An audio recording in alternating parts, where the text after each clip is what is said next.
Flashback. Hello guys, আসসালামু আলাইকুম। আমি মেহেদি হাসান চলে আসছি আপনাদের মাঝে নতুন আরেকটা ব্লগ ভিডিও নিয়ে। তো আজকে আমি যাচ্ছি রানীগঞ্জের সব থেকে নাম করা একটা সিনেমা হলে, সেটা হচ্ছে লায়ন সিনেমা হল। তো আমি বলতে লায়ন সিনেমা হলে চলে গেলাম। আমার সাইলেন্ট করার দেখে বুঝে গেছো আজকে আমি কী ছবি দেখতে যাচ্ছি।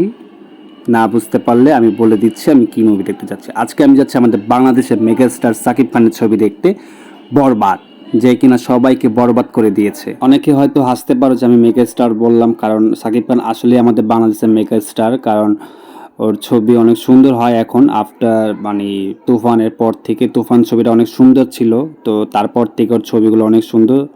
আমি সাকিব খানের ফ্যান হয়ে গেছি ওই তুফান দেখার পর থেকে, আর বরবাদ দেখার পর তারও বড় ভক্ত হয়ে গেছি, কারণ ছবিটা খুবই সুন্দর ছিল।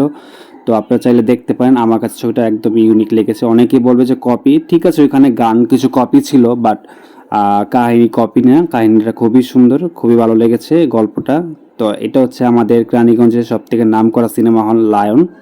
তো এখানে 8টার শো দেখলাম যে হাউসফুল ছিল, একটা সিটও খালি ছিল না। তো আমি বসে বসে অপেক্ষা করতেছি, কারণ আমার এখনও সময় হয়নি। আমি 7টা সাড়ে 7টায় চলে গেছি। তারপর আমার যে সময় হলো, তো আমি চলে গেলাম সিনেমা হলের ভিতরে। আমার তো টিকিট পেতে আসলেই অনেক সময় লেগেছে। আমি টিকিট পাচ্ছিলাম না, অনেক কষ্টের পর একটা টিকিট পেয়েছি, তাও হইতেছে প্রিমিয়ার পাইনি, রেগুলার পেয়েছি। তো হাউসফুল ছিল, একদমই হাউসফুল ছিল, ছবিটা একদমই দেখার মতন। তো আপনারা চাইলে দেখতে পারেন। অনেকে হয়তো ভাবতে পারে যে আমি মিথ্যা কথা বলতেছি, কিন্তু ছবিটা আসলেই সুন্দর।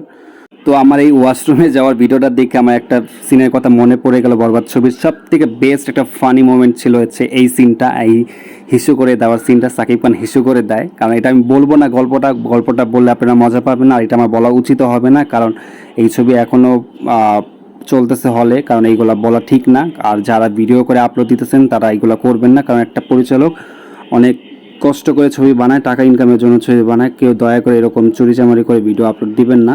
তবে ছবিটা খুবই ভালো ছিল। আশা করি আপনাদের কাছে আমার ব্লগ ভিডিওটা ভালো লেগেছে। তো সবাই ভালো থাকবেন আশা করি। টাটা, বাই বাই, আল্লাহ হাফেজ।